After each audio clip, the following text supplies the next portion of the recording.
Bonsoir, bonsoir à vous tous les passionnés de lecture et merci d'être avec nous. Toute l'équipe d'Expression Livre vous remercie de nous être fidèles. Eh bien, ce soir, nous allons parler de patrimoine et de poésie, puisque notre invité est le docteur Bardad Remas, et nous parlerons de deux de ses ouvrages qui ont trait à sa ville natale, la belle ville de Saïda. Et le troisième ouvrage, eh bien, c'est un recueil de poésie beaucoup plus personnel du docteur Bardad Remas. Docteur Bardad Remas, bonsoir. Bonsoir. Écoutez, d'abord, je tiens au nom de toute l'équipe d'Expression Livre à vous remercier infiniment parce que vous avez fait le déplacement pour nous rendre visite, déplacement de la belle ville de Düsseldorf en Allemagne, où vous habitez, où vous professez également. Oui. Alors, nous allons parler tout d'abord en introduction de deux de vos ouvrages. L'un intitulé Algérie entre guillemets pieds noirs, Saïda, paru aux éditions Dar el Gharb. Un second sur toujours Saïda, que vous avez intitulé Les Patriarches, même maison d'édition. Et enfin, nous terminerons par une note, je pense, beaucoup plus personnel, sur, je dirais, 3 points essentiels: la vie, l'amour, la mort. Ça s'intitule Arc-en-ciel, pourtant un titre plus joyeux, plus lyrique, je dirais, et c'est paru aux éditions du Panthéon. Commençons, si vous le voulez bien, par Algérie, pieds noirs, Saïda. Alors, cet ouvrage, vous avez voulu rendre hommage. D'abord, il y a une part de biographie, ce sont des nouvelles, mais toute la première partie de votre ouvrage, c'est beaucoup plus vous, votre famille, l'entourage, vos amis, depuis votre pratiquement naissance, jusqu'à, eh bien, je dirais, une vie un peu chaotique, parfois très heureuse, parfois très difficile, même, je dirais, presque malheureuse. Et puis vous terminez par, eh bien, je vais vous décrire ma belle ville de Saïda, telle qu'elle était à une certaine époque, et puis les petites gens qui faisaient cette ville, c'est-à-dire sans eux, et qui ont disparu pour beaucoup, puisque c'était des petites gens qui faisaient des métiers qui pouvaient être de coiffeur arracheur de dents, en passant par la mendiante, mais qui était connue parce que c'était en même temps une bienfaitrice, et puis le fossoyeur, et puis en fait tout ce qui fait une sorte de quotidien et qui donne à une ville, eh bien, toute son âme. Et puis nous parlerons ensuite de, je dirais, un texte plus philosophique, si je puis m'exprimer ainsi, plus métaphysique, les patriarches, c'est-à-dire, est-ce que nous n'avons pas perdu un peu de notre âme en oubliant la sagesse de nos ancêtres, de nos patriarches. Et nous terminerons l'émission, encore une fois, avec une note beaucoup plus personnelle. Ce recueil de poésie, presque d'une cinquantaine de poésies. On verra un peu plus en détail comment vous avez amené cette poésie, parce qu'il y a parfois des poésies un tout petit peu, pas longues, mais moins esquissées. Et puis vous allez beaucoup plus, bien souvent, sur le quatrain simple, qui est à la limite de ce qu'on appelle dans la poésie japonaise le haïku. Oui. Alors, Algérie, entre guillemets, pieds noirs, Saïda. C'est quoi? C'est un ouvrage pour vous que vous avez écrit par nostalgie sur votre ville natale et sur votre jeunesse? Tout d'abord, j'aimerais vous remercier vivement de m'avoir invité C'est un honneur. et je suis très flatté d'être ici, Merci. face à vous. J'aime beaucoup votre émission et depuis déjà quelques années, je rêve vraiment d'être ici et ce rêve s'est réalisé. Merci beaucoup. Ah bah écoutez, franchement, j'en suis toute l'équipe, on est vraiment excessivement touchés. Voilà la vérité. En ce qui concerne Algérie Pied Noir Saïda, je considère cette œuvre comme un devoir de mémoire. Et d'ailleurs, je lance un appel dans l'avant-propos à tous ceux qui aiment écrire pour leur demander de faire ce même devoir de mémoire pour que ça cesse d'être un devoir de mémoire individuel pour passer au stade de devoir de mémoire collectif. Nous avons tellement de choses à raconter sur nos belles petites villes d'antan. Et nous avons beaucoup de choses à raconter aussi sur des personnes, comme vous venez de le dire d'ailleurs, qui ne sont plus de ce monde. Alors ce devoir de mémoire est, à mes yeux, une nécessité. Pourquoi vous avez voulu écrire cet ouvrage sous forme de nouvelles? Vous auriez pu en faire un roman mêlant l'ensemble des personnages pouvant se croiser les uns avec les autres. Ils se croisent dans vos nouvelles. Mais vous avez décidé plutôt de prendre une très grande partie quand même, parce qu'il y en a à peu près une vingtaine. Il y a 20 nouvelles. Sur les 20 nouvelles, il y en a au moins près de la moitié qui sont sur votre vie propre. Et c'est pour ça d'ailleurs que j'ai choisi ce mode. Étant donné que je suis concerné aussi. Il y a en quelque sorte une part de moi-même dans cette œuvre. Et de deux, la nouvelle est à mes yeux la forme la plus élégante, la plus simple. Mais la plus difficile. La plus difficile, bien entendu. Bien entendu, parce qu'il faut savoir justement se limiter. Et comme on dit, chuter. Exactement, exactement. Et je vous ai dit qu'il y a une part aussi d'autobiographie, étant donné que mon père s'est marié en deuxième noces avec Madame Bonnefoy Marguerite, une Française.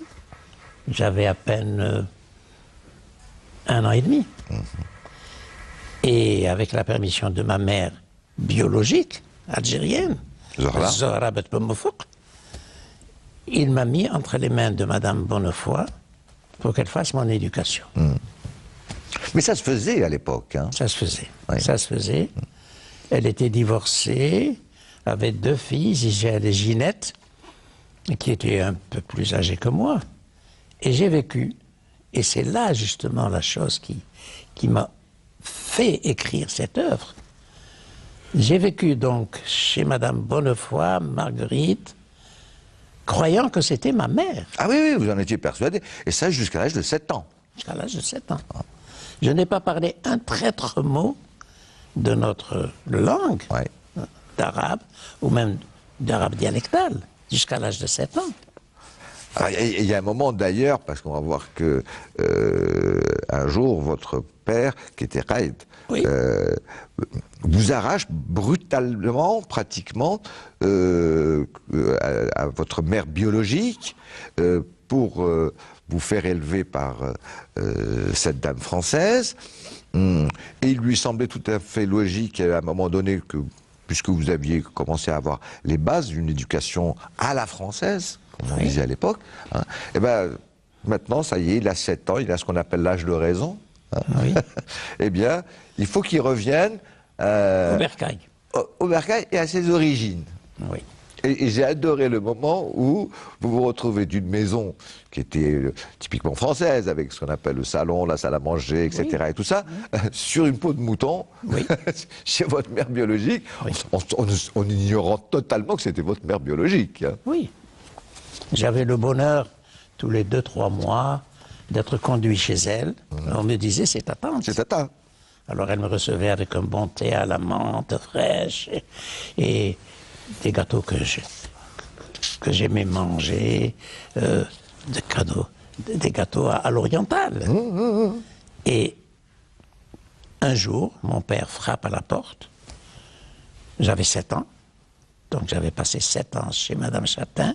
C'était son nom de premier mariage, croyant que c'était ma mère. Croyant vraiment que c'était ma mère. Et quand il a frappé à la porte et qu'elle a dit qui est là, elle a dit c'est moi. Il lui a dit c'est moi. Elle a répondu je n'ouvrirai pas, je te l'ai dit hier, c'est mon fils à moi aussi. Ouais. Bon, j'entends dire ça. Incompréhension. Pour Bien sûr, pour celle que je croyais être ma mère depuis tout le temps. Et alors il est passé par la cour et puis il est rentré dans l'appartement et puis il m'a littéralement arraché de ses bras. Parce qu'elle me serrait bien fort, et elle pleurait, elle gesticulait, et en même temps, qu'est-ce que vous voulez, elle a vraiment sangloté, et moi je me demandais ce qui arrivait. Et ça a été... Est-ce que ça a été un traumatisme pour vous, qui vous a marqué Ah oui. Oui. tout le temps, en me disant... Parce que en dehors du fait que vous passez d'une mère à une autre mère... mais c'est quand même le fait du passage aussi à 2 mondes diamétralement différents. Exactement, d'autant plus que, et là je me permets d'insister, quand je suis arrivé chez ma mère biologique, elle m'a reçu d'une façon telle, alors que mon père venait de m'arracher des bras de Madame Châtain qui avait sangloté, et une fois qu'il a réussi à m'arracher de ses bras, et qu'on s'est retrouvés en dehors de l'appartement, au bord du trottoir, il m'a dit « Ta mère, c'est pas ta mère. C'est celle-là. Ta mère, c'est ta tante. Et ici, ta mère, et Gisèle et Ginette, c'est pas tes sœurs. Et ta mère, qui est ta tante, t'attend. Allez, viens. » Et puis voilà. Et on s'est retrouvés quelques instants plus tard chez ma mère qui m'attendait en fin de journée. Parce qu'il avait promis quand même de me ramener chez elle en fin de journée. Et comme Madame Châtain ne voulait pas que je la quitte, bon, il a brusqué les choses, et on s'est retrouvés au moment de la sieste, en quelque sorte. Elle était là, en train de, si vous voulez, de préparer l'appartement à grande eau. À grande eau. Et puis, quand elle m'a vu, elle a laissé tomber le bidon de joie, le bidon qu'elle avait à la main. Et puis, elle m'a dit, c'est le premier mot algérien que j'ai appris. Que vous aviez entendu. Oulidi, oulidi. Oulidi. Je ne savais pas ce que ça voulait dire. Bon, mais mon père ensuite lui a parlé en algérien, j'ai rien compris ce qu'il y a dit. Alors, en plus, Oui. autant la mère qui vous a élevé, Margot, Oui, Margot. Bon, elle était lettrée, etc. Donc, vous-même étiez alphabétisé. Votre père, vous avez aussi... il n'avait pas oublié de vous alphabétiser également en langue arabe, n'est-ce pas? Et puis tout d'un coup, mais enfin, vous compreniez à nouveau, parce que c'était dans l'arabe littéral, là, c'était le Coran. Oui. Et puis tout d'un coup, vous entendez le langage de Saïda, Oui. hein, ce qui est quand même un peu différent, donc vous Oui. n'étiez pas habitué. Et vous passez d'une mère, entre guillemets, qui est lettrée, bon, etc., qui a des codes civilisationnels bien français, bien coloniaux, Oui. etc., à une mère qui est complètement illettrée. Mais qui compensait, c'est ça, le miracle. Vous me disiez tout à l'heure que ça a été peut-être un traumatisme. Oui. Non. Il n'y a pas eu de traumatisme parce que le miracle a été que ma mère, ma vraie mère, ma mère biologique, m'a reçu avec une simplicité, avec un amour, avec une tendresse que je ne connaissais pas ailleurs. Oui. Là-bas, je vivais entre Gisèle et Ginette, dans les bras de Margot, Marguerite, Margot pour les intimes, sans plus. Tandis que là, je me trouve dans un bain de tendresse, et Hnana. Hnana, voilà, le mot, très exactement. Hnana. Et puis surtout, je suis rentré de plein pied, si vous voulez, dans un nouveau monde. Vous savez que, à peine 2 ou 3 semaines après mon retour chez ma mère véritable, J'ai été circoncis. Oui, alors vous racontez cette fameuse circoncision avec le docteur Ben Hammou, bon, qui était un Israélite. Un Israélite. Bon. Alors lui, il vous raconte une histoire complètement délirante pour vous calmer. Oui. C'est qu'il faut que vous regardiez le plafond pour qu'il y ait un œuf qui tombe. Il y a un œuf comme D'ailleurs, pourquoi cette histoire d'œuf qui tombe du plafond? Voilà. Et je l'ai cru. Et puis Je l'ai cru parce que j'avais une peur bleue. Je me demandais pourquoi ma mère avait passé 2 ou 3 jours à faire des cuivres, à préparer l'appartement. Il y avait 2 tantes qui étaient puis on venues. vous ramène le djellaba, Exactement. etc. Bon, vous dites, bon, il se passe quelque chose, Je me quoi. suis dit, il y a anguille sous roche, mais quoi? Mais quoi? Parce que vous n'aviez jamais entendu parler de cela. Jamais. Chez votre... Jamais. On ne sait même plus comment on l'appelait. Maman Margot ou la tata Margot. Exactement. On ne sait Exactement. Exactement. Et puis alors, donc, je suis rentré de plein pied, si vous voulez, dans un nouveau monde qui m'a fasciné. J'ai été fasciné par mon nouveau monde. Et j'étais tellement heureux de me retrouver chez Tante Zora, hein, que j'ai enfin... Je peux vous poser une question? Oui, je vous en prie. Docteur Wardat Elmas, c'est que dans votre... je ne parle pas seulement de ces 2 nouvelles qu'on vient à évoquer. C'est que jamais, dans votre ouvrage, il y a le mot « je ».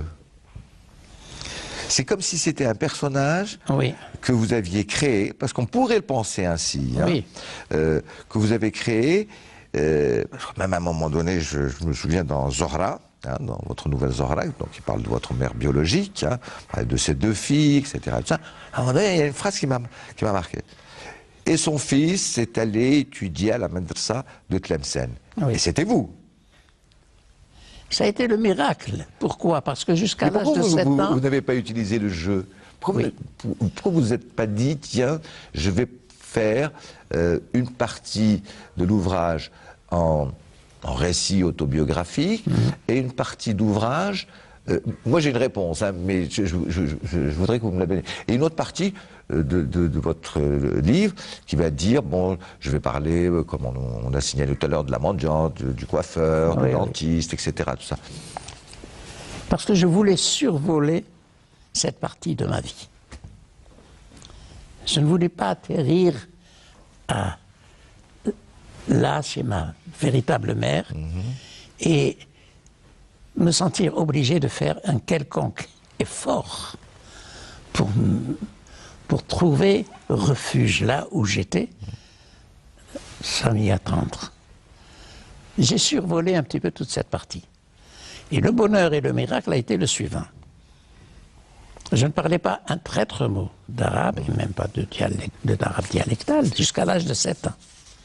Et je me retrouve quelques années plus tard professeur d'arabe à Saïda. Le seul et l'unique à avoir fait la médersa de Tlemcen pendant 3 ans. Ensuite, la médersa d'Alger, la médersa d'Alger pendant 3 ans. Ça fait 6 ans au total. Et quand on terminait ces 6 années de médersa, on avait 3 possibilités. Ou bien l'enseignement. Deuxième possibilité, alors c'était les tribunaux, être Adel, Besh Adel et Kadi, juge. Et puis enfin, la 3e possibilité, être interprète judiciaire. Parce qu'il y avait comme ça, en Algérie à l'époque, 2 sortes de tribunaux.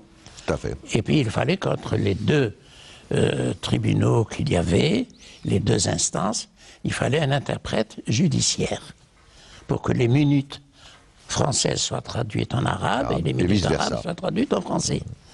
Moi, j'ai opté pour l'enseignement et j'ai été heureux d'être enseignant. Et je vous dis, le miracle a voulu. D'abord, après ma circoncision, je me retrouve à la médersa de Tlemcen. Et une parenthèse peut-être pour vous et pour ceux qui nous écoutent aujourd'hui, c'était très difficile d'accéder à ces médersas. C'était un concours d'entrée, pas un examen, un concours.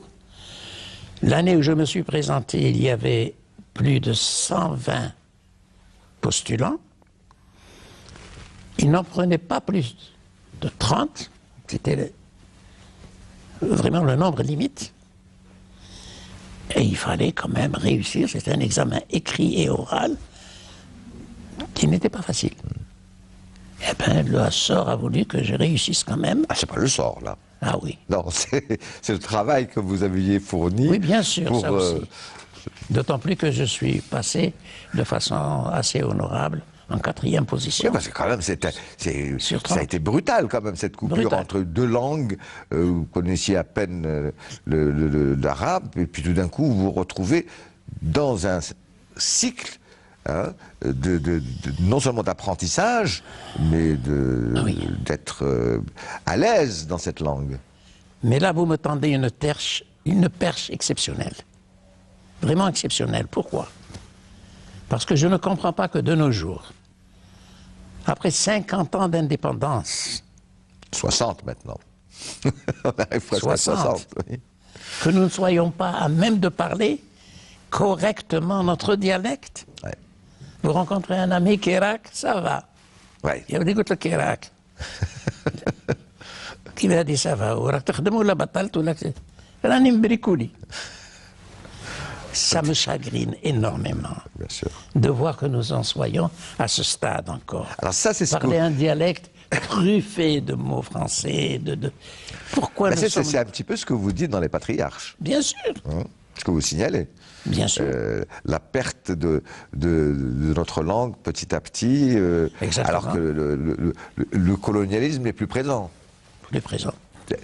On aurait pu le comprendre à l'époque du colonialisme, et pourtant, à l'époque du colonialisme, moi je vais vous dire une chose, docteur Alebmas, j'avais une vieille tante, ou ma grand-mère, etc., ou mon grand-père, ou ma propre mère, pas un mot en français.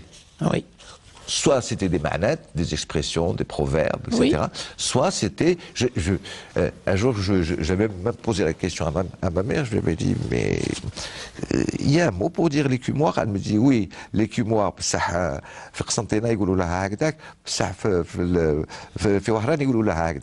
un plaisir. Alors que maintenant, tout le monde va dire l'écumoire, il ne connaîtra même pas ce mot. C'est un plaisir. Alors, moi, je vais vous donner mon sentiment. Oui, je vous en prie.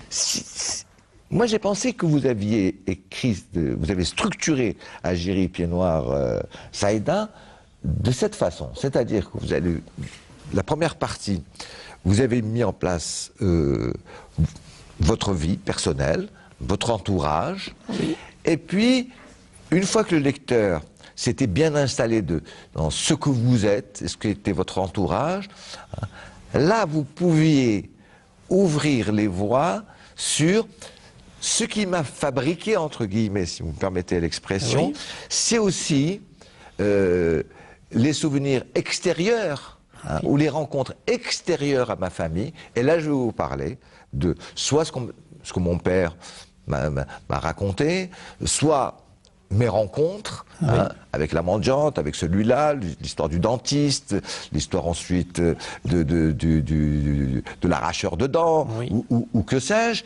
Et j'ai plus vu cela comme ça, c'est-à-dire, voilà, je veux vous montrer d'abord le microcosme, oui. Et ensuite le macrocosme. C'est-à-dire, et ensuite, et ça va peut-être vous donner l'ensemble de ce que pouvait être ma ville à l'époque. Et là, vous forcez mon admiration. Non, pas du tout. Non, vous savez pourquoi? Parce qu'à chaque fois que vous présentez l'émission, et Dieu sait si je vous suis depuis longtemps, j'ai le sentiment que vous vous préparez d'une façon telle pour l'émission que vous en savez un peu plus que l'auteur lui-même. On me le reproche. Non, parce que je suis très bavard. C'est une réalité. Non, c'est pas que vous soyez bavard. Je dirais, c'est davantage un petit peu un grand amour de votre profession. Merci. Voilà. Vraiment. Merci beaucoup. Et c'est pourquoi c'est pour chaque auteur qui passe ici, je pense, un honneur d'être en face de vous, parce que vous ne venez pas comme ça avec une de ces œuvres pour présenter une émission, mais vous veniez avec sa façon de voir les choses, ou bien comment il aurait pu voir les choses. C'est ce que vous venez de faire maintenant. Parce que je suis passionné quand je lis un ouvrage. C'est très bien. Je suis passionné. C'est tout à votre honneur. Le petit village de Charrier, ah oui. Ça c'était le village de vacances, ça. Non, mon père était caïd à Charrier. Ouais. Parce Plus que le exactement, problème- il était caïd pour deux petits douars. De devoir, oui, certes et honnête. Parce que le problème qui s'était posé à l'époque à la colonisation, ça a été l'administration de l'arrière-pays, Il y a ce qu'on appelait les communes mixtes. des communes mixtes, l'arrière-pays. Et puis surtout, le Sud, le Grand Sud. Alors pour le Grand Sud, ils ont trouvé une solution, c'était des territoires militaires. Oui, bah, c'était les bureaux de l'indigénat, etc. Exactement. Et c'était le siège de la Légion étrangère, etc., etc. Maintenant, pour l'arrière-pays, quand les villages étaient d'une certaine importance, bon, on a calqué un petit peu sur les autres villes. Il y avait un petit commissariat de police, par exemple, une petite mairie ou alors une annexe de mairie. Mais quand il s'agissait vraiment de l'arrière-pays, des paysans de l'arrière-pays. Alors ils ont imaginé ce système justement des douars. Alors les douars n'étaient rien d'autre qu'une agglomération de familles. Quelques maisons. Voilà, quelques maisons, ou bien quelques tentes aussi. Et puis là, il fallait quand même mettre des gens pour administrer. pour administrer. Toute administration, c'est malheureux à dire, mais commence par l'imposition fiscale. Exactement.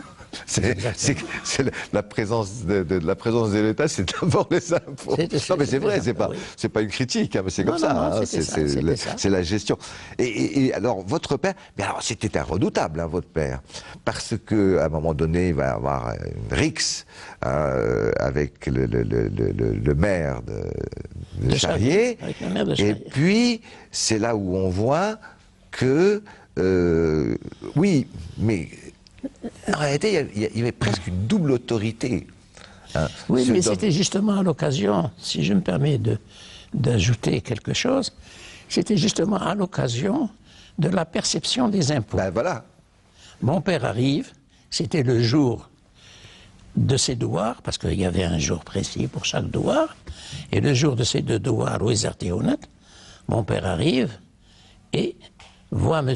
Alibert, qui était le maire de Charrier, donc le petit village à côté des douars, et les douars dépendaient de ce village.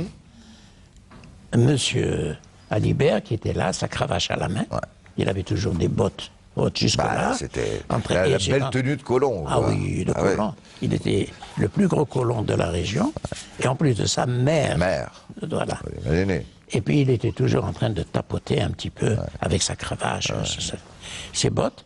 Mon père arrive au moment où, justement, M. Alibert était, cravache à la main, en train d'essayer de dire aux...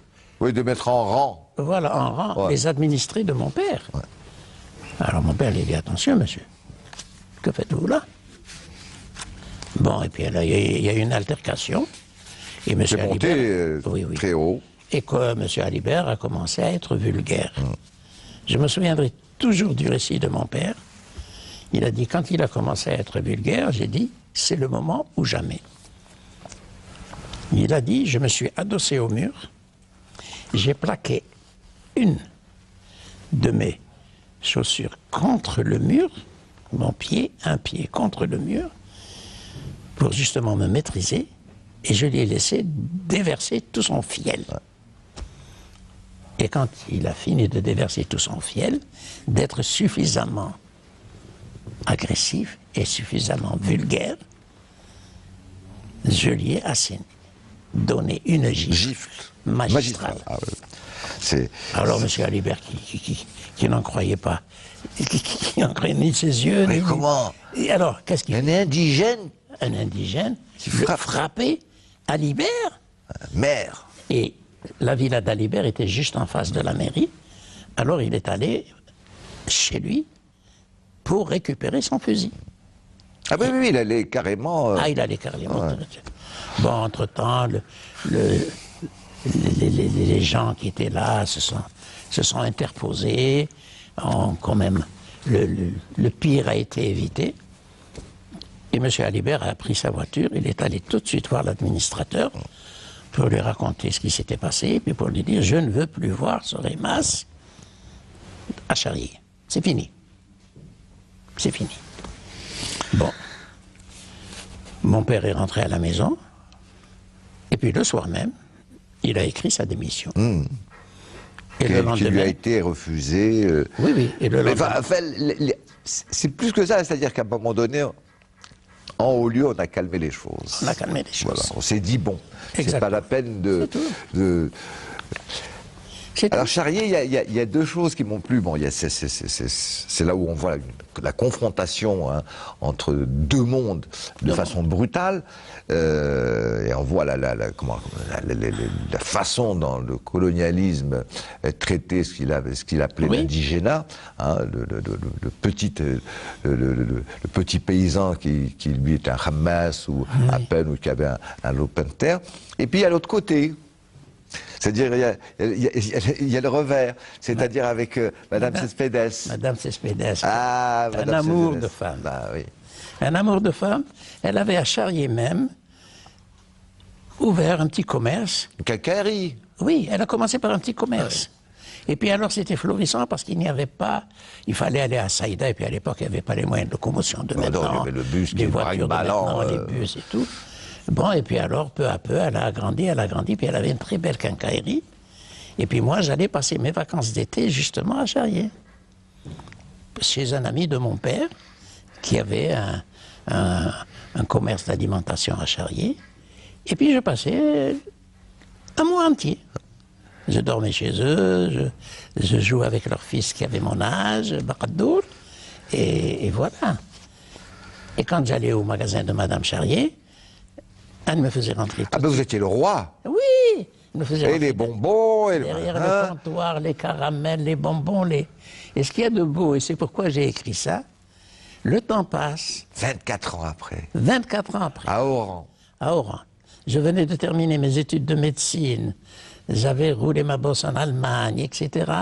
Et j'avais ouvert un cabinet à Oran, au boulevard de Stalingrad. Et un soir, un ami m'invite à dîner aux Champs-Élysées. Il y avait à l'époque un bel établissement qui s'appelait les Champs-Élysées. Il a dit, eh ben, je t'invite à dîner aux Champs-Élysées. Nous voilà aux Champs-Élysées, lumière tamisée, belle ambiance, etc. Mon ami et moi.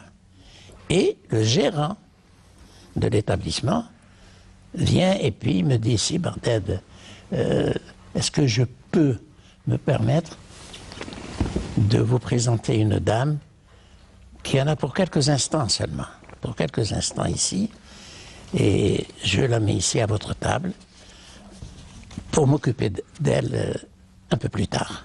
Là, je vous en prie. Alors, Galha, madame, prenez place ici, à côté du docteur Rémas et son ami. Elle a entendu le nom, Rémas.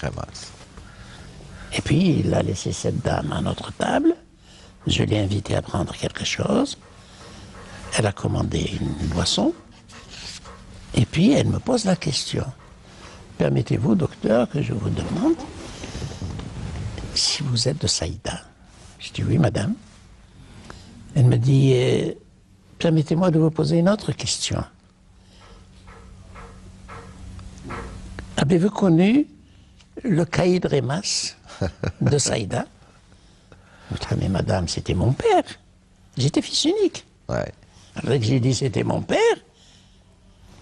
elle me fixe bien dans les yeux, parce que la lumière était très tamisée, ouais. et on se voyait à peine, on devinait les ombres. Et puis elle me regarde bien dans les yeux, puis elle me dit, une tabardette, tel que. Elle parlait l'arabe dialectal, mieux que... Mieux que aujourd'hui, on pourrait le parler. Exactement. Et puis elle me dit, comme ça, spontanément, une tabardette, je dis oui. Elle me dit, embrasse-moi, embrasse-moi. Et que me dit-elle? Elle me dit, je suis contente de te voir parce que je quitte l'Algérie définitivement. Et je suis venu ce soir parce que je suis en train de vendre mon établissement. Ouais. Les Champs-Élysées, c'était son établissement. Et elle le vendait le soir même au gérant. Il devait décider du prix. Et puis ensuite, mais c'est la fin qui est magnifique. elle est plus que magnifique. Alors, on va pas la dévoiler parce que c'est d'une beauté, c'est d'un amour qu'avait cette dame, Madame Je ne Cespedes, peux pas le garder pour moi. sa... J'aimerais que ce soit partagé par ceux qui nous écoutent. Alors, allez-y. Parce que c'est tellement beau. Ouais. Permettez-moi de le faire. Allez-y. Parce que ce sont des gestes Ouais. uniques au Extraordinaire. monde, uniques au monde. Et au moment justement où elle devait partir, avec le gérant, parce que c'est chez lui qu'il devait décider du Signer prix, le contrat ainsi de suite, définitif, etc. ouais. Elle est passée au vestiaire pour prendre ses effets, et puis elle me dit, viens. Elle ouvre son sac et sort Petite bourse. une petite bourse. Vraiment, je me disais, qu'est-ce que c'est? Elle me dit, tu sais qu'est-ce que c'est ça? Je lui dis non. Et puis elle me le dit en arabe. Sidi Boubker. Parce que Incroyable. le patron de la ville de Charrier, c'était Sidi Boubker, Le marabout. le de- marabout. Sidi Boubker. Et j'ai fait promettre à ma fille que je vais rencontrer après-demain. Parce que je pars en Espagne rejoindre ma fille qui me réclame à corps et à cri. Et je lui ai dit, attention, je viens en Espagne pour terminer mes jours avec toi, mais à condition que tu enterres avec moi cette petite bourse De la terre de Sidi Sidi Boubker. Boubker. C'est magnifique. Magnifique. C'est magnifique. Et je vous assure qu'avant de la remettre, cette petite bourse, dans son sac, elle l'a embrassée, elle l'a remise dans son sac. Et alors là, j'ai dit, vous êtes bien, madame, Ouais, Cespedes. Cespedes de mon enfance. Alors, le temps court. Oui, Pardonnez-moi. Je laisserai à vos futures lectrices et lecteurs le soin de découvrir d'autres personnages, parce que je voudrais qu'on dise quelques mots sur les patriarches et qu'on termine avec Je vous en prie. Arc-en-Ciel. Alors, il y a ce fameux oncle, oui, c'est le frère Ah oui. de Zohra, votre oncle. Pratiquement 12 mariages, on ne les comptait même plus. Hein, les mariages. oui, parce que le Il n'arrivait malheureux... pas à avoir d'enfants. Oui, parce qu'il a eu une fille de son premier mariage et plus d'enfants. Plus d'enfants après. d'enfants. Il va adopter. Et le monsieur que vous avez vu tout à l'heure, qui m'a amené ici et qui m'a accueilli hier à l'aéroport, Oui. quand je suis venu de Mostaganem, de Düsseldorf, Oui. c'est son petit-fils. D'accord. D'accord. Ah, Et là, la douce Alsacienne Albertine. Ah, oui. Un personnage, celle-là aussi. Un grand Ah. personnage. Et puis, vous racontez l'école Jules Ferry, avec des bons, des mauvais souvenirs, Oui. hein, comment ça s'appelle, des directeurs d'école, pratiquement des fascistes. Ah oui, oui. Franchement, les gifles pleuvaient. Ah oui. hein. mais aussi des délicieuses maîtresses d'école. Ah oui. Ah. On laissait tomber une gomme ou un crayon pour se Ah oui, non, bah alors là, vous étiez un fameux fripon, hein, un fameux coquin. Hein. Non, au même titre que les autres. À même titre que les autres. Cette adolescence, les premiers émois amoureux, ça c'était Ah oui. beau. Hein, avec votre ami Boudjali, c'est ça? Ah oui. Alors lui, il avait rempli la maison de bouteilles de Javel parce qu'il était amoureux de la fille de la dame qui faisait l'épicerie. Et puis C'était une veuve c'était une veuve, oui. qui avait donc hérité de l'épicerie de son mari Ouais. et qui avait une fille très très très belle. Et Boudali, c'était un cousin germain. Ouais, ouais. Les mères étaient sœurs. Sa mère et ma mère étaient sœurs. Non, mais ce qui est magnifique, c'est que pour voir cette jeune beauté, Oui. hein, prétexte, mais allez savoir pourquoi, il allait acheter chaque fois une bouteille de Javel. Une bouteille de Oui, Javel. mais le problème, c'est qu'à un moment donné, il avait rempli la maison de bouteilles de Javel. Il avait un stock de Javel. Il avait un stock de Javel. Et puis il a dit alors justement à sa bien-aimée, écoute, j'en ai assez d'acheter des bouteilles de Javel. Eh bien, je vais Officiellement demander à ta mère Oui, qu'on bah alors puisse là- se voir et ainsi de suite. Alors là, quelle drôle de surprise.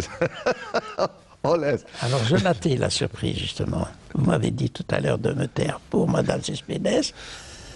J'ai un frein à votre, à votre Mais là, interdiction. il faut Mais là, laisser parce que laissez passer. c'est délicieux. C'est Et délicieux. drôle d'aventure. Pour les lecteurs. Vous-même aussi, hein, vous avez eu oui. une belle aventure amoureuse d'adolescent. Très C'est pourquoi j'ai intitulé justement cette nouvelle Adolescence frustrée. Ouais, tout à fait. Nous étions vraiment frustrés. Nous avions soif d'amour, de tendresse, mais les Algériennes de l'époque de notre âge étaient déjà voilés et en attente de mariage.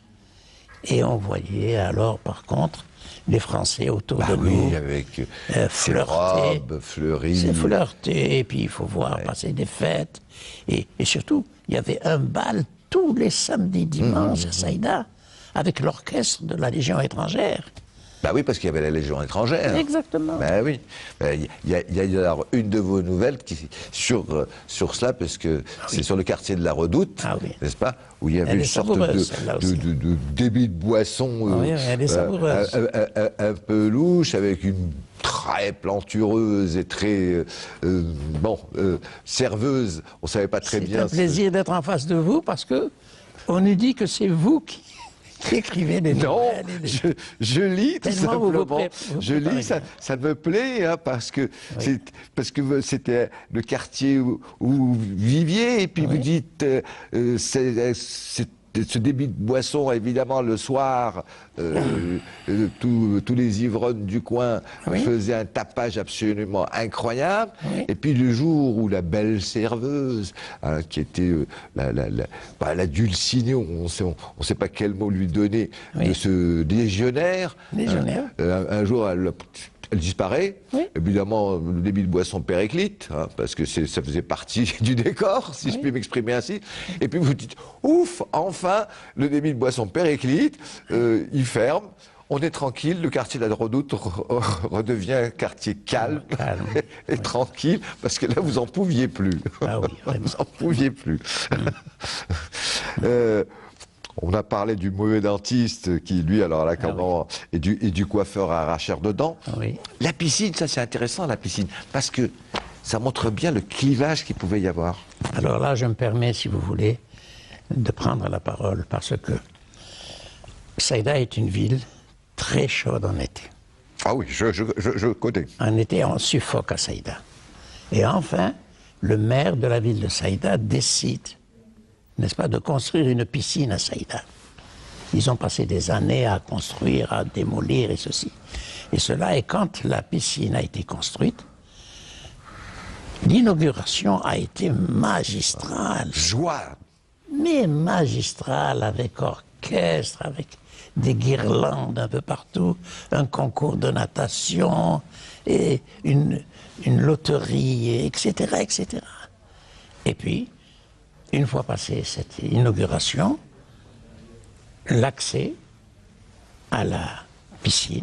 Tout le monde pensait que c'était libre, quoi. Voilà. Tout le monde pouvait y aller. En plus, vous dites, c'était entrée à prix modeste. Mais un prix plus que modeste, et tout le monde pouvait rentrer, faire trempette, ou passer la journée.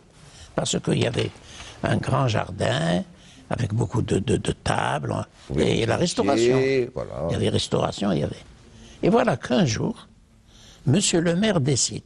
Alors là, c'est incroyable. C'est pourquoi je l'ai écrit. C'est incroyable. Monsieur le maire décide que l'entrée de la piscine n'est possible que pour les Français de souche. Il a ajouté le mot de souche. C'est-à-dire que l'accès à la piscine, l'entrée, était permis aux Français de souche, à l'exception des Juifs, écoutez bien, des Juifs et des Arabes. Bien sûr. Mais le pire. Samedi. Voilà, c'est pire, c'est qu'il a fait un calendrier. Le calendrier. Alors le calendrier, je le dis maintenant devant tout le monde, accès aux Français de souche le samedi.